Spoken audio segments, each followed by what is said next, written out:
नमस्कार साथियों, स्वागत है आप सभी का आकाश सर स्टडी पॉइंट पर। तो आज मैं फिर से आपके सामने हाजिर हूँ लेकर के क्लास 10th की हिंदी से बिहारी जी के दोहे। तो आज हम ये देखेंगे कि इससे किस तरह से बोर्ड एग्जाम में प्रश्न पूछे जाते हैं। तो चलिए चलते हैं बिहारी जी के दोहे की तरफ। तो दोहा नंबर फर्स्ट मैंने आप लिखा हुआ है और पहले हम इसे पढ़ेंगे और पढ़ने के बाद प्रश्न यहाँ लिखे हुए हैं उन्हें देखेंगे और उनके बाद उनके प्रश्नों के उत्तर भी देखेंगे। तो चलिए चलते हैं। दुआ है, मेरी भव बाधा हरो राधा नागर सोई, जातन की जाई पर श्याम हरित दुति होय।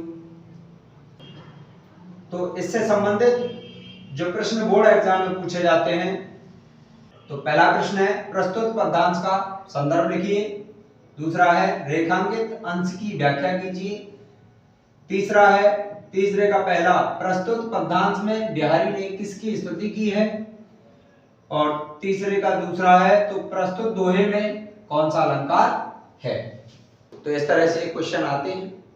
अब हम एक एक करके इन प्रश्नों को सॉल्व करते हैं। तो पहला प्रश्न, जैसे कि यहाँ इसका संदर्भ पूछा गया है, तो इसका संदर्भ है प्रस्तुत पद्यांश बिहारी द्वारा रचित बिहारी सतसई से लिया गया है। ठीक है।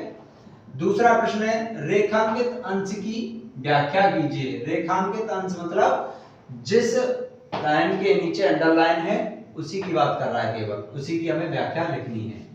ठीक है।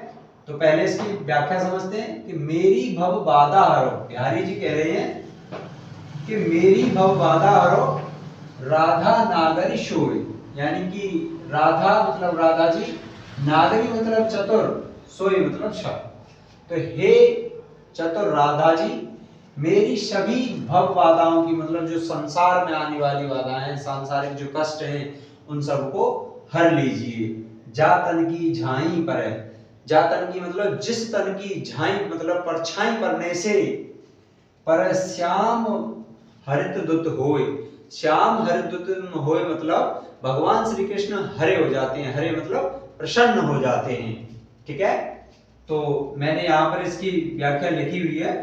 देखो, मेरी सांसारिक बाधाओं को वे चतुर राधा जी, जिनके शरीर की झलक पड़ने से ही भगवान श्री कृष्ण प्रसन्न हो जाते हैं, हरण कर लें, यानी कि मेरी समस्त बाधाओं को, मेरी समस्त सांसारिक बाधाओं को हर लें वो चतुर राधा जी, जिनके शरीर की झाई यानी कि जिनके शरीर की परछाई पड़ने मात्र से ही भगवान श्री कृष्ण प्रसन्न हो जाते हैं।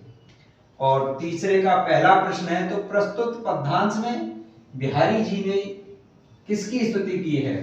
तो इसका उत्तर है प्रस्तुत पद्यांश में बिहारी जी ने राधा जी की स्तुति की है। ठीक है। तो प्रस्तुत पद्यांश में बिहारी ने किसकी स्तुति की है, राधा जी की स्तुति की है। और तीसरे का दूसरा प्रश्न है कि प्रस्तुत दोहे में कौन सा अलंकार है। तो प्रस्तुत दोहे में श्लेष और अनुप्रास अलंकार हैं। प्रस्तुत दोहे में कौन कौन से अलंकार हैं, श्लेष और अनुप्रास अलंकार हैं। तो चलिए अब नेक्स्ट दोहा पढ़ते हैं। तो चलिए और दोहा नंबर सेकंड पढ़ते हैं। सेकंड दोहा है, जप माला छापा तिलक शरण एको काम, मन कांचे नाचे वृथा सांचे राचे राम। तो इसमें जो प्रश्न दे रखे हैं, पहला है प्रस्तुत पद्यांश का संदर्भ लिखिए। दूसरा है रेखांकित अंश की व्याख्या कीजिए। और तीसरे का पहला है माला जपने एवं तिलक लगाने से क्या नहीं होता है। और तीसरे का दूसरा है प्रस्तुत दोहे में कौन सा अलंकार है। चलिए, तो इसका संदर्भ है प्रस्तुत दोहा बिहारी द्वारा रचित बिहारी सतसई से लिया गया है। ठीक है। और दूसरा रेखांकित अंश की व्याख्या कीजिए। तो चलिए और इसकी व्याख्या समझते हैं। जप माला छापा तिलक शरण एको काम, यानी कि जप करने से, माला फेरने से छापा तिलक लगाने से सरय न एको काम, इन बाहरी आडंबरों से कोई काम पूरा नहीं होता है। मन कांचे नाचे वृथा, सांचे राचे राम, यानी कि मन बेकार में इधर उधर की बाधाओं में भटकता है, इधर उधर की क्रियाओं में भटकता है, और भगवान तो सच्चे मन से ही प्राप्त हो जाते हैं, या सच्चे मन से ही भगवान हमारे प्रसन्न हो जाते हैं। तो चलिए, और मैंने इसकी व्याख्या यहाँ पर लिखी हुई है अभी, तो इसे मैं आपको पढ़ के सुनाता हूँ। तो जप करने, माला फेरने, चंदन का तिलक लगाने आज आडंबर पूर्ण क्रियाओं से कोई काम पूरा नहीं होता है। इन बाह्य आचरणों से सच्ची भक्ति नहीं होती है।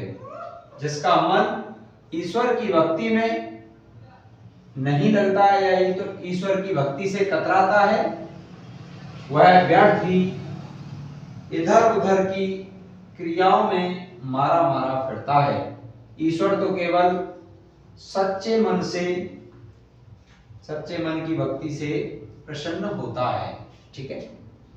इसका तीसरे का पहला प्रश्न है, तो माला जपने एवं तिलक लगाने से क्या नहीं होता है? तो इसका उत्तर है, यह लिखा हुआ भी है कि माला जपने और तिलक लगाने से कभी भी ईश्वर की प्राप्ति नहीं होती है।